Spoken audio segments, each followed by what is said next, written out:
Honra y recompensa. Audiolibro de John Bevere.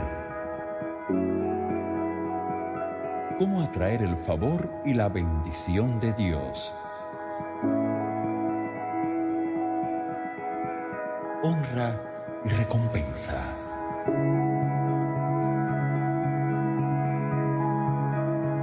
Capítulo 4. Poco que ver con el líder.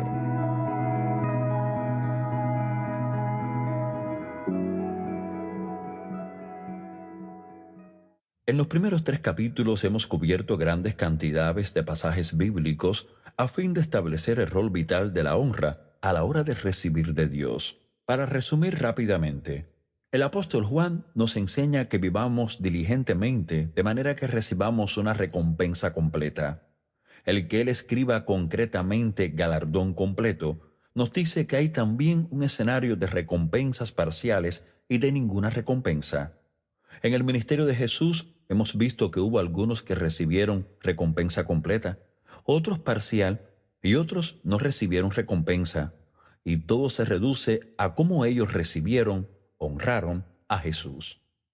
Jesús afirmó justo antes de su partida: «Yo me voy y ustedes no volverán a verme hasta que honren a aquel que yo envié en mi nombre». Lucas 13:35. Él detalla que si honramos a un líder, recibiremos la recompensa que Dios tenga que dar mediante el líder. Lo mismo con quienes son nuestros compañeros y finalmente lo mismo con quienes están bajo nuestra autoridad.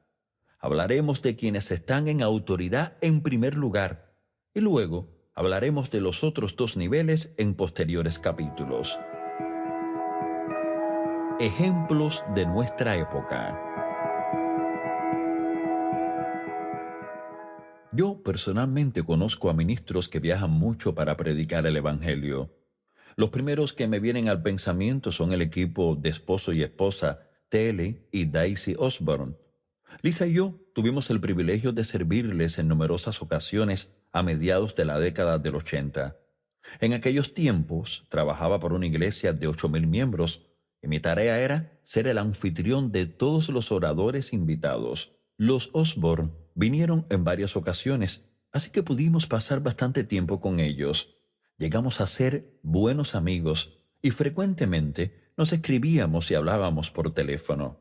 En 2 ocasiones, T.L. me envió cajas con vestimenta suya, pues teníamos la misma talla. Él es y sigue siendo uno de mis héroes en la fe. En aquel momento, T.L. y Daisy ya habían conducido a millones de almas a la salvación. Lo lograron no por medio de la televisión, sino en sus cruzadas al aire libre por todo el mundo. La mayoría, sin embargo, fueron realizadas en el continente de África, y en cada una de sus reuniones había una asistencia de entre 50,000 y 250,000 personas. En cada una de sus reuniones, varias personas ciegas recibieron la vista.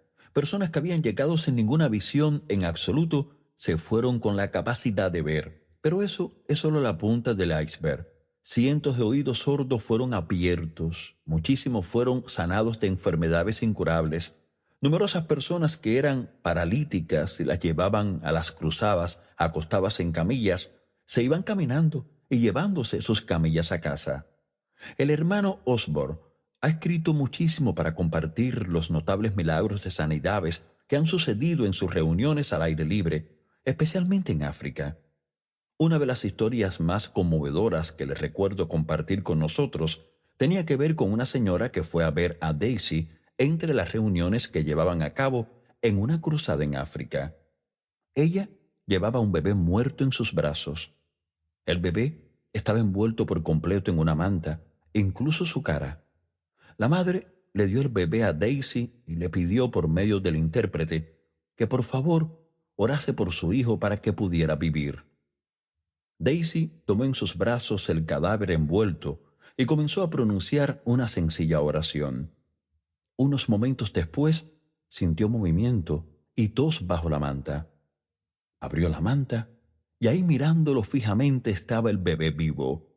Daisy entonces volvió a cubrir al niño y se lo entregó a su madre. Su madre levantó la manta y al ver la carita del bebé comenzó a gritar de emoción. Aquello dejó perpleja a Daisy. Se preguntaba por qué la madre no reaccionó cuando oyó al bebé toser mientras ella lo sostenía en sus brazos. ¿Por qué no fue hasta que la madre levantó la manta para ver con su cara cuando se llenó de gozo? Así que Daisy se lo preguntó a la madre por medio del intérprete. La respuesta de la madre fue: mi bebé nació con un solo ojo. En el otro tenía solamente el espacio vacío. Cuando lo miré ahora, mi hijo me miró con dos hermosos ojos. Hay otras muchas historias increíbles de las milagrosas obras que ellos hicieron, todas ellas en el nombre de Jesucristo, nuestro Salvador resucitado. Tengo otro amigo que realiza numerosas cruzadas en África, sobre todo en Etiopía y Sudán. La asistencia a sus cruzadas varía entre 50.000 y 200.000 personas. En sus reuniones, él también ve cientos de ojos y oídos abiertos, ve a paralíticos caminar, numerosas enfermedades curadas y tumores encoger y desaparecer. Hace unos años, él me contó una historia muy profunda. En el área de África donde él estaba realizando su cruzada, había un hombre conocido como el hombre mono. Estaba tan poseído por demonios que nadie podía domarlo. Vivía desnudo en los árboles y caminaba sobre sus manos y sus pies.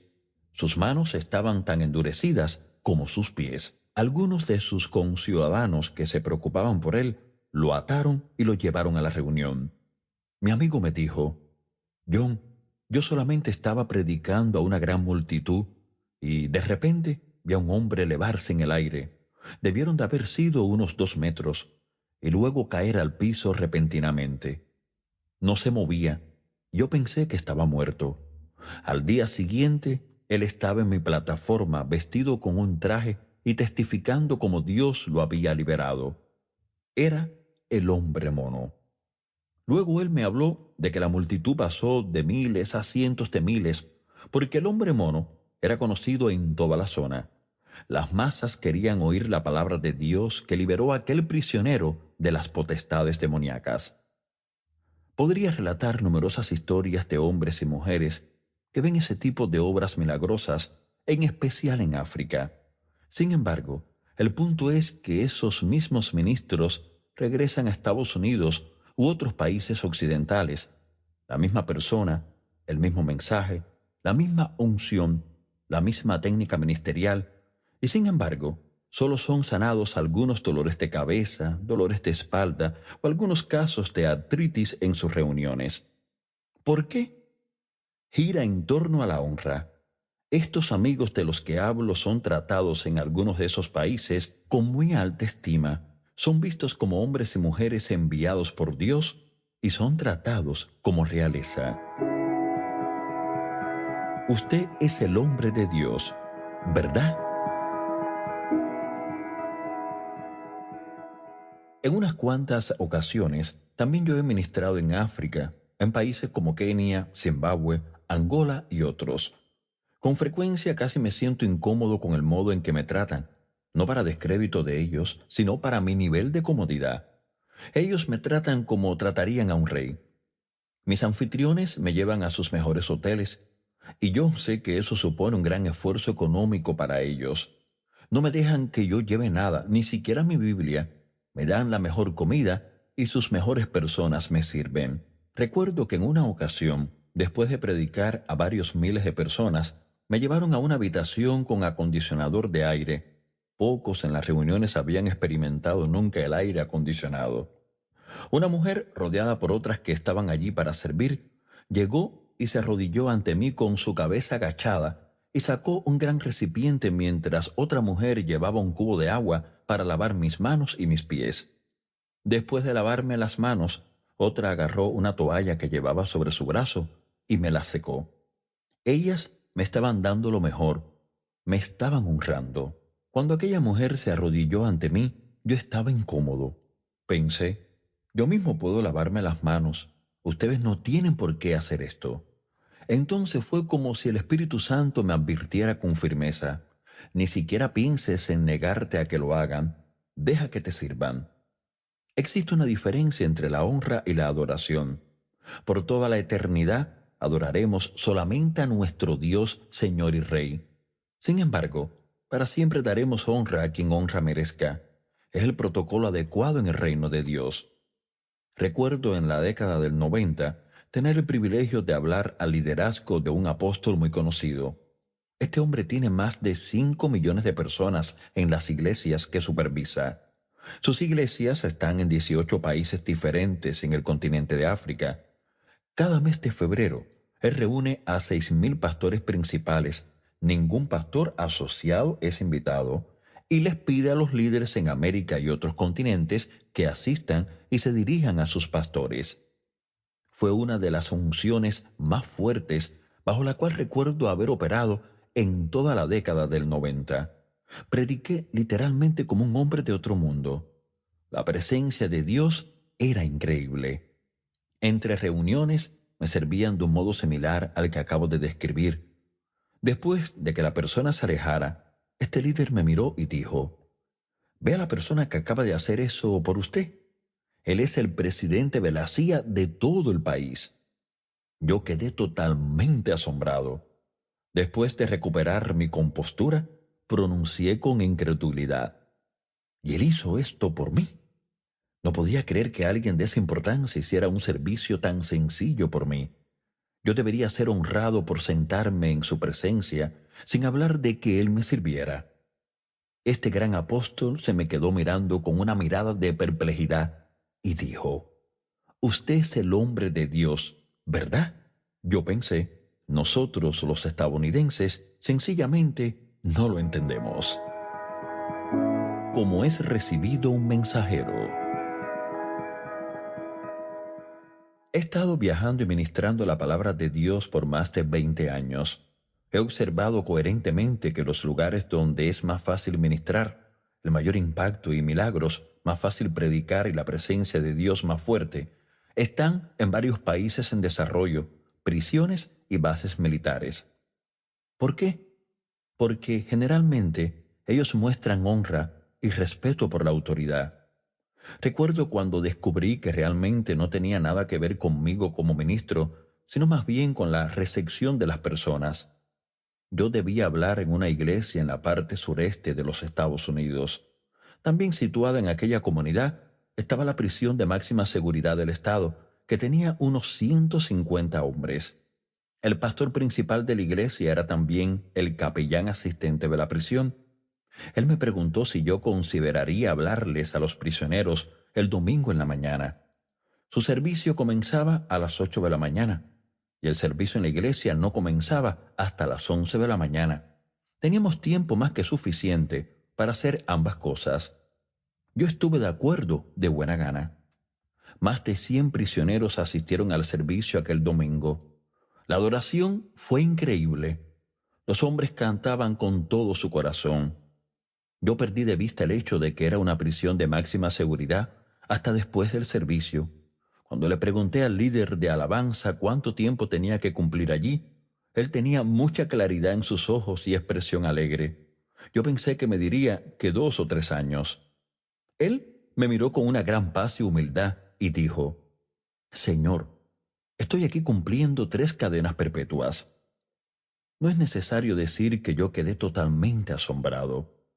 Su trato hacia mí era del mayor respeto, y eso es lo que sentí en cada uno de aquellos hombres que asistieron al servicio.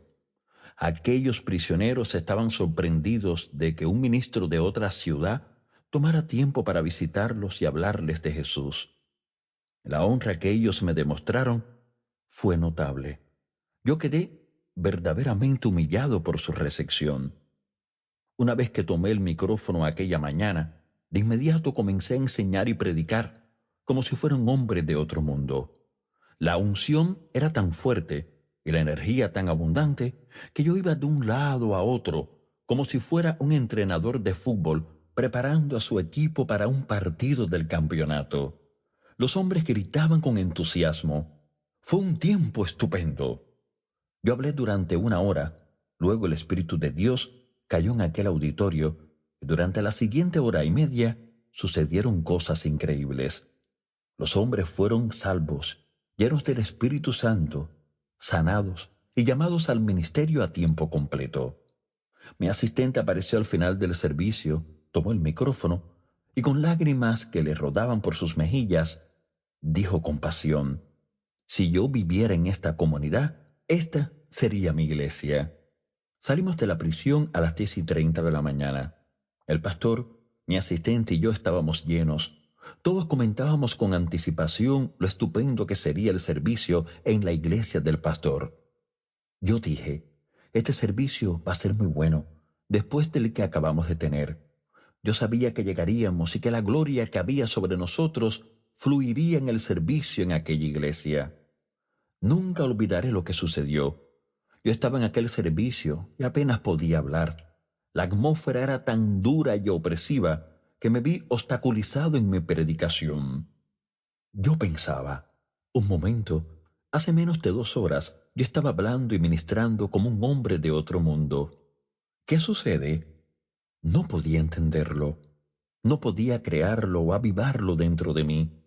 Estaba sofocado. La unción sobre mi vida estaba ahogada. Yo no entendía en aquel momento el principio de la honra.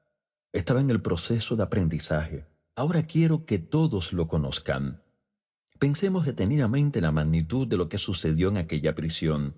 16 años después, me pidieron que hablara en una iglesia grande en Omaha, Nebraska. Yo no era consciente del trato que me esperaba.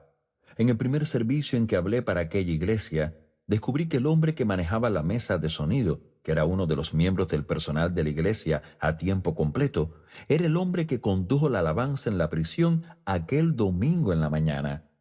Me sentí tanto sorprendido como entusiasmado. Le pregunté: ¿cómo salió de allí? Estaba condenado a 3 cadenas perpetuas en derecho a la libertad condicional. Él pasó a contarme el milagro de su liberación, que es demasiado exhaustivo para escribirlo aquí. Sin embargo, me enseñó una palabra profética que yo le había dado en medio de nuestro servicio hace 16 años. El servicio de la prisión se grabó, lo cual le permitió escribir lo que yo había dicho, y lo mantuvo en un diario todos aquellos años. Me entregó su diario y procedí a leer lo que yo le había dicho en aquella prisión años antes. Mis palabras afirmaban que Dios lo iba a poner en el servicio del reino a tiempo completo y que su ministerio dentro de las 4 paredes de la prisión era solamente una preparación para su posterior ministerio en el exterior. Yo le dije eso a él antes de que supiera que tenía que cumplir 3 cadenas perpetuas. Estoy muy contento de no haber conocido su situación durante el servicio. Habría sido difícil decir esas palabras sabiendo la gravedad de su condena. Esto demuestra lo poderoso que fue el mover de Dios en el servicio de aquella prisión, y sin embargo, menos de 1 hora después en la iglesia, la atmósfera era dura y yo estaba sofocado. Apenas pude predicar. Aprendí aquel día que no tenía nada que ver conmigo, sino con el modo en que yo soy recibido como alguien enviado por Dios. Los prisioneros me valoraron, me honraron, me estimaron. Los miembros de la iglesia dijeron con su lenguaje corporal: ya lo hemos oído todo. Hemos oído a muchos predicadores invitados. ¿Qué tiene usted que decir que sea diferente? La vasta diferencia de resultados surgió de una palabra: honra. Honrado cuando uno es insultado. Permítame que le muestre también por la Escritura que tiene poco que ver con el ministro, es más bien con el modo en que el líder es recibido. Había un hombre en el Antiguo Testamento cuyo nombre era Elcana. Tenía 2 esposas, Ana y Penina. Estoy muy contento de que no hagamos eso actualmente. Me encanta estar casado con una sola mujer. Penina tenía hijos, pero Ana no tenía ninguno. Ella era estéril. En aquellos tiempos las mujeres demostraban su amor por su esposo al darles hijos, en especial varones. ¿Por qué? Porque era muy importante continuar la posteridad del hombre. Año tras año, la familia viajaba a Silo a hacer sacrificios al Señor. El número de los hijos de Penina seguía aumentando, mientras que Ana no tenía ninguno que presentarle al Señor. Eso avergonzaba a Ana, y para empeorar más aún las cosas, Penina se mofaba de ella. La Escritura registra: y su rival la irritaba, enojándola y entristeciéndola. Primera de Samuel 1:6. ¿Puede imaginar los principales insultos de Penina? Oye, ¿quién ama a nuestro esposo? Yo le he dado todos estos hijos. ¿Y tú? ¿Dónde están tus hijos? Tú no eres una mujer, ni siquiera eres una mujer a medias. ¿Te desprecia a nuestro esposo en el dormitorio? Eres poco atractiva para él. Seguro que él me quiere a mí. Y así seguía. Finalmente, un año, Ana no pudo soportarlo. Decidió ir al tabernáculo y encontrar consuelo en la presencia del Señor, lejos de su adversaria. Estaba angustiada y en el proceso de orar al Señor lloró amargamente. Ana hablaba con su corazón. Sus labios se movían, pero no salía ninguna palabra de ellos. Estaba haciendo una petición al Señor. Si él abría su vientre y le daba un hijo, ella le devolvería al Señor ese hijo durante el resto de su vida y para siempre. Mientras tanto, Elí, el sumo sacerdote, estaba sentado cerca y la observaba. Creyó que estaba borracha de alcohol y le dijo: «Oye, mujer, ¿hasta cuándo estarás ebria? Digier tu vino». Ver Primera de Samuel 1:13 y 14. Una vez más, me alegro de que Ana no fuera estadounidense. Si así hubiera sido, Elí hubiera recibido una regañina. Lo más probable es que ella se hubiera puesto furiosa pensando: ¿qué tipo de sacerdote es este? Yo estoy derramando mi corazón ante Dios y ayunando, y él me acusa de estar borracha. No, esto no puede ser correcto. Mis oídos me están engañando. Solo me estoy imaginando que he oído eso. Pero no, él realmente no lo dijo. ¡Qué cruel! ¡Qué impío! ¡Qué insensible! ¡Qué idiota! ¿Cómo puede ser el jefe de este tabernáculo? Este hombre necesita que le regañen, que le expulsen, que lo echen del ministerio. Luego, ella podría haberle dicho fácilmente: ¿acaso me ha llamado usted borracha? Estoy ayunando y derramando mi corazón ante Dios por una necesidad que hay en mi vida, y usted me acusa de estar ebria. Ni siquiera es capaz de reconocer cuando alguien busca fervientemente a Dios. ¿Qué tipo de sacerdote es usted? ¿Qué tipo de tabernáculo es este? Voy a decirle a mi esposo que nos vamos de aquí. Nos vamos a otro tabernáculo. Si Ana hubiera hecho eso, nunca habría recibido su recompensa. Nunca habría tenido un hijo y fácilmente habría podido llegar a estar amargada con el Señor. Habría muerto algún día y dicho que Dios no responde las oraciones. Yo ayuné, oré diligentemente, pero Dios no contestó. Sin embargo, no fue eso lo que hizo Ana. Escuche la respuesta que ella dio al líder que la insultó. «No, Señor mío, yo soy una mujer atribulada de espíritu. No he bebido vino ni sidra, sino que he derramado mi alma delante de Jehová. No tengas a tu sierva por una mujer impía, porque por la magnitud de mis congojas y de mi aflicción he hablado hasta ahora». Primera de Samuel 1:15 y 16. Puede ver que ella lo honró mucho. En primer lugar, ella le llama Señor mío. Luego se refiere a ella misma como su sierva. Ella no hizo otra cosa sino hablarle con el mayor de los respetos. Ella lo honró. Entonces Elí le dijo: «Ve en paz, y el Dios de Israel te otorgue la petición que le has hecho». Versículo 17. En los 3 meses subsiguientes, Ana quedó embarazada y en un año dio a luz al bebé Samuel. Él fue quien llevaría el avivamiento a todo Israel.